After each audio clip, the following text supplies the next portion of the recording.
Ouais, il est Potox, c'est Ontox, et bienvenue dans cette nouvelle vidéo consacrée à la critique de l'épisode 35 de The Detective Club. Et on a eu un épisode qui m'a un petit peu saoulé, hein, je vais pas te le cacher que cet épisode, il m'a pas trop hype. Je dirais même que je me suis fait chier en fait pendant la première moitié de l'épisode. Alors c'est pas forcément pour les raisons habituelles, c'est-à-dire qu'il se passe rien, le jeu est au ralenti, voire même en pause, etc., etc. Bien évidemment que là on est très loin de ce genre d'émission, hein, encore heureux, mais c'est plutôt par rapport au jeu en lui-même, puisque eh bien je rappelle que c'est un jeu d'enquête, hein. On a eu d'ailleurs des enquêtes pendant cette première partie d'épisode, donc il y a eu des enquêtes, le jeu a quand même entre guillemets évolué. Pourquoi est-ce que je dis entre guillemets? Eh bien c'est tout simplement parce que forcément les enquêtes, ce sont des enquêtes où un petit peu comme depuis le début, enfin il y a eu de très rares moments où ils ont quand même été pertinents, mais la plupart du temps ils ont tapé à côté, et c'est pour cette raison justement que j'ai trouvé que cette première partie était vraiment à chier, parce que eh bien le fait qu'ils tapent tous à côté, eh bien forcément ça amoindrit grandement l'intensité de l'épisode,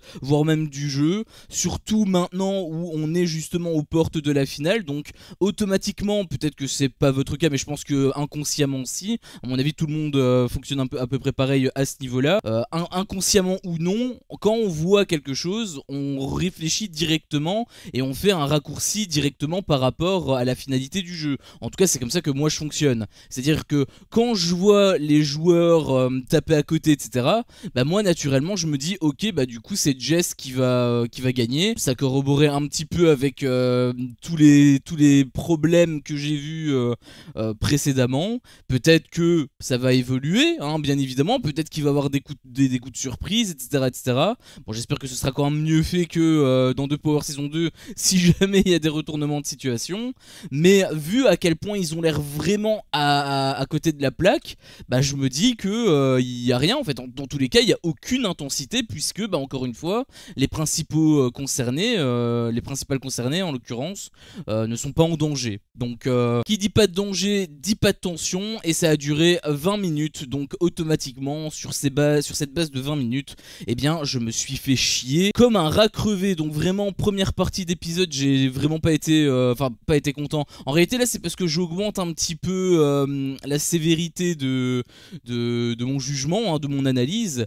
Évidemment que je suis obligé de m'adapter à l'émission, puisque si l'émission propose un meilleur contenu que elle propose habituellement, que la production propose habituellement, automatiquement je suis obligé de m'adapter. Au début je disais que voilà c'était bien, maintenant qu'ils ont prouvé qu'ils pouvaient faire de bons épisodes, du coup il faudrait le faire jusqu'au bout en fait. Et quand t'as des demi-bons épisodes, du coup je dis aussi qu'il y avait une partie qui était nulle à chier. La partie vraiment la plus intéressante c'était la partie trap, hein, bien évidemment, parce que c'est là où il y avait un petit peu d'intensité et tout. Alors celui qui a été éliminé c'est Nicolo, pour mon grand désespoir, parce que c'était le seul qui avait pointé du doigt Jess, donc j'étais un petit peu déçu quelque part, mais en même temps je sais pas trop sur quel pied danser, parce que le truc c'est qu'il l'a jamais accusé dans cet épisode, hein. On le voyait même, il avait l'air d'être très sûr de lui, enfin d'être même confiant par rapport à elle, genre elle ne ferait rien en fait. En gros ils avaient l'air d'être vraiment en alliance et de se faire confiance. Je parle pas par rapport aux interviews, parce qu'en interview voilà il disait que jamais elle le mettra à l'envers, etc., etc. Bon, je rappelle que ce sont des interviews qui sont faites après, que c'est uniquement pour coller à l'ambiance, donc ce sont juste des émotions qui sont jouées, hein, je le reprécise au cas où, parce qu'il y en a certains qui prennent les interviews au pied de la lettre. Les interviews ne sont pas faits sur le moment, ils sont faits bien plus tard quand tout s'est déjà déroulé, donc forcément ils reviennent en arrière pour essayer de t'embrouiller, ou en tout cas de te mettre un petit peu plus dans le bain. Donc c'est totalement du bullshit, hein, il faut quand même en être conscient. Les seules séquences qu'on peut vraiment juger, ce sont les séquences où ils sont en direct, et là en l'occurrence on voyait qu'ils étaient tous les trois isolés avec Adixia, donc Jess et Nicolo, et ils discutaient ensemble, etc., etc., et ils avaient l'air de vraiment se faire confiance. Donc finalement je sais pas si il doutait réellement un petit peu de Jess ou si pas du tout, parce que il avait dit qu'il doutait un petit peu, mais peut-être que ça n'a pas été plus loin après, hein. C'est vrai qu'il disait juste qu'il avait douté, il disait pas, il l'accusait pas ou quoi que ce soit, juste il disait qu'il avait des doutes, mais du coup peut-être que ça n'avait pas été plus loin. Dans tous les cas, il en a pas parlé. Voilà, il en a pas parlé plus que ça, donc est-ce que c'est une réelle perte? Finalement, je sais pas. J'aurais tendance à dire que oui par rapport à ce qu'on a vu hier, mais en même temps, il a rien dit ici, donc j'avoue que je sais pas trop. Après, concernant Niccolo, j'avais trouvé que la trappe en fait elle avait été quand même assez bien amenée, parce que bon, Niccolo en réalité on le savait quand même que ça allait être lui qui allait être à la trappe, puisque ça avait été déjà dit par Jess et Giuseppa il y a 2 épisodes je crois, où elles avaient dit que voilà, ils vont mettre Niccolo, etc., etc., il faut que tous les doutes soient sur elle, et blablabla pour pouvoir avoir pour que Jess plutôt puisse être tranquillement jusqu'à la fin, et qu'en gros elle puisse gagner. Du coup ça passait par Niccolo, et le truc c'est que du coup voilà, on savait à partir déjà de ce moment là qui allait aller à la trappe, sauf que ils ont quand même fait un truc assez intéressant, c'est que justement ils ont essayé d'un petit peu de brouiller les pistes en mettant dans un premier temps Enzo Sanders, justement par rapport à ça. Il disait que voilà, ça peut être Enzo, etc., etc. On avait vu le défilé de la discussion, enfin vous c'est de l'autre côté, on avait vu la discussion où voilà, ça, lors de la préparation, ça, dans la Black Room, ça discutait un petit peu et ça hésitait entre Niccolo et Enzo Sanders, donc c'était quand même assez intéressant, parce que voilà, au moins la scène de préparation avait une utilité, hein. C'est pas comme il y a 2 ou 3 trappes, je sais plus exactement, où voilà, ils sont venus, ils ont dit ok on fait ça, et ils sont partis, tu vois, donc vraiment le truc qui n'avait aucun intérêt. Ici au moins ça en avait un petit peu par rapport à la préparation, donc c'était quand même assez cool. Et aussi ils avaient donné des arguments pour Enzo Sanders, enfin c'est en interview bien évidemment, mais ça m'a quand même fait douter sur le moment, puisque c'était des arguments qui étaient quand même assez pertinents, vu que voilà, elle disait que Niccolo, voilà, elles étaient proches de lui, donc ça pourrait éveiller les soupçons, ce qui est vraiment un très bon argument. Alors que justement Enzo Sanders, lui, comme il était plus neutre, du coup il pouvait difficilement faire ce rapprochement, ou en tout cas c'était pas aussi évident, et j'avais trouvé que l'argument était très bon, c'est pour ça que j'ai douté. Bon, finalement ça a quand même été Niccolo malheureusement qui est passé à la trappe, mais dans tous les cas j'ai apprécié, parce qu'ils ont un petit peu joué quand même avec mes attentes, et j'ai trouvé justement qu'il y avait du suspense. Donc non, en réalité c'est peut-être un suspense artificiel, parce que dans le fond on savait qui ça allait être, mais comme ils ont réussi à trouver des arguments et appuyer là où justement ça pouvait potentiellement faire mal, justement j'ai trouvé que c'était plausible, et c'est exactement le but en fait de ce genre d'émission, te faire croire que c'est plausible. Si jamais ils veulent t'embrouiller, hein, au moins que ce soit plausible, comme ça tu peux douter. Si tu sais déjà qui est l'éliminé, du coup ça sert à rien, tu vois. Là en l'occurrence il y avait quand même de grosses probabilités pour que ce soit Niccolo, mais ils ont réussi quand même à me faire douter, et ça j'avais trouvé quand même que c'était plutôt bien fait. Alors par contre moi j'ai une question, est-ce que ce n'est pas une erreur d'avoir éliminé Niccolo, puisque leur objectif, je rappelle, c'est de pointer du doigt à mort Giuseppa, comme ça toutes les lumières sont braquées sur elle, et Jess du coup elle est tranquille, pépère dans l'ombre, et elle pourrait gagner. C'est un petit peu leur stratégie. Donc moi je me suis posé une question quand j'ai vu ça, je me suis dit mais est-ce que c'est réellement pertinent du coup de dégager Niccolo si justement juste avant il a balancé qu'il avait des doutes sur toi en public? Ça pour le coup je suis pas certain. Peut-être que ça va passer inaperçu et que du coup ça va pas aller plus loin, parce que j'ai l'impression que les enquêteurs ils réfléchissent pas plus loin que le bout de leur nez. Ils ont des indices qu'ils n'utilisent pas la plupart du temps. Je veux dire, là ils ont encore douté sur l'identité de la voleuse, donc de Giuseppa, de la première voleuse. Ils ont encore douté de son identité, alors que tous les indices que mènent à elle, genre à un moment donné t'as Adixia qui disait que voilà, je pense pas que ce soit toi de Jou, je pense que c'est Catel, etc. Et elle avait même dit, d'ailleurs je sais plus si c'est en interview par contre qu'elle avait dit ça, mais elle avait justement dit tous les indices ne correspondaient pas à Jou, et au contraire ça correspond à Catel, alors qu'en réalité c'est totalement faux, c'est l'inverse, c'est exactement l'inverse. Le truc de 2001 avec les élections présidentielles, ça correspond pas à Catel, ça correspond à Jou. Le truc avec l'accent là sur le message vocal, ça correspond pas du tout à Catel, ça correspond à Jou. Et même le truc du mot dosé, ça correspond absolument pas à Catel. Et d'ailleurs, alors peut-être que ça a été mis sur le ton ton d'humour et je pense que ça a été le cas.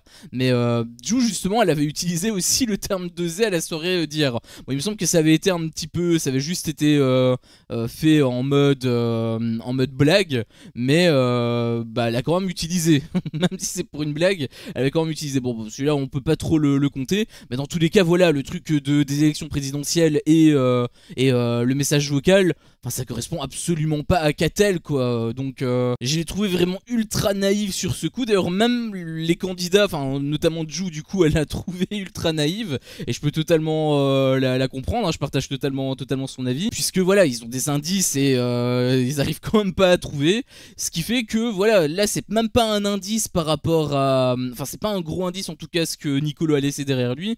Donc est-ce que finalement ça va avoir une importance? Je l'espère, mais j'ai des doutes. J'ai des doutes sur l'utilité malheureusement de cette séquence, en tout cas l'impact. J'espère que ça va en avoir bien sûr, mais j'ai l'impression que ça va pas aller plus loin quoi, et que du coup Nicolo juste il s'est fait dégager comme un malpropre. Et on a eu la fin donc avec le jeu, hein, le fameux jeu pour remporter un indice qui finalement n'a été que teasé. Donc c'est un peu le cliffhanger d'ailleurs de l'épisode, on n'a pas plus d'infos concernant ce jeu. Bon, on se doute que ça va être le jeu de l'intrus, hein, à moins qu'ils changent, hein, c'est la finale, donc ils peuvent très bien changer, mais voilà, il y a quand même de grandes chances que ce soit le jeu de l'intrus. Faut aussi noter quelque chose, j'avais dit justement à l'épisode d'hier que peut-être que c'est simplement la nouvelle DA de la prod, avec la voix off, hein, de conclure un petit peu comme avec The Power, puisque voilà, comme c'est la phase finale, ça pourrait être un petit peu plus cérémonieux, mais sur cet épisode on n'en a pas eu, hein, du coup je sais pas trop. Bon, après la voix off elle a pas encensé Jess à l'épisode dernier, donc encore une fois peut-être que c'est juste du hasard, mais on va dire que je part pas d'un bon pied, voilà, ça part pas du tout d'un bon pied, et franchement ça me fait un petit peu peur. À voir après bien évidemment ce que l'indice va être, parce qu'avec le jeu de l'indice on sait jamais. Bon, il faut déjà qu'il le gagne, mais s'il le gagne, peut-être que l'indice va être très compromettant, un petit peu comme c'était le cas avec Bush et la mort de Gianna. Donc j'espère encore une fois que l'intensité des indices vont être quand même assez croustillants, mais faudra attendre pour voir ça. Donc on va attendre, hein, on va attendre même tout le week-end, puisque c'est l'épisode de fin de semaine. Un demi-épisode comme ça en plus, franchement un petit peu déçu. Autant ça aurait été l'épisode d'hier et l'épisode d'aujourd'hui aurait été un épisode vraiment beaucoup plus dynamique, j'aurais dit bon ça va tu vois, mais là vraiment très mauvais timing par rapport au vendredi, c'est triste qu'on se laisse là-dessus, mais bon. Après bien évidemment ce n'est que mon humble avis, moi maintenant ce qui m'intéresse c'est le vôtre. Qu'avez-vous pensé de cet épisode ou de ce demi-épisode? Est-ce que vous êtes d'accord avec moi justement sur le fait que c'est un demi-épisode? Est-ce que vous êtes également surpris par rapport au fait que ça a été Nicolo qui a été mis à la trappe? Si jamais c'est le cas, peut-être que du coup le montage a été efficace sur vous, donc preuve que c'est finalement un plutôt bon montage. Bref, qu'avez-vous pensé justement de tout, hein, même de choses éventuellement que je n'ai pas dit? Peut-être qu'il y a certaines choses que vous avez envie quand même de rajouter que moi je n'ai pas mentionné. Bien évidemment je suis ouvert à tout, donc n'hésitez pas tout simplement, hein, à liker la vidéo si jamais vous êtes d'accord avec moi, et si vous n'êtes pas d'accord avec moi, eh bien n'hésitez pas à m'expliquer pourquoi dans l'espace commentaire. Si jamais mon contenu vous plaît, je vous invite également tout simplement à le partager, à vous abonner et pourquoi pas à activer la cloche, comme ça vous ne louperez aucune de mes autres vidéos. Si jamais vous voulez me soutenir davantage, n'hésitez pas à me booster les vidéos. Bien évidemment c'est totalement gratuit et c'est très facile en plus à faire pour vous. Il vous suffit simplement de slider sur l'encadré des commentaires, d'appuyer donc sur le bouton booster et de confirmer en appuyant sur le gros bouton en bas de l'écran. Ça ne prend que quelques clics, c'est totalement gratuit et pour moi ça aide énormément la chaîne. Donc si vous voulez m'aider, n'hésitez pas, ça me ferait extrêmement plaisir. Sur ce, merci à vous tous pour votre visionnage et je vous dis à la prochaine pour une prochaine vidéo. Ciao.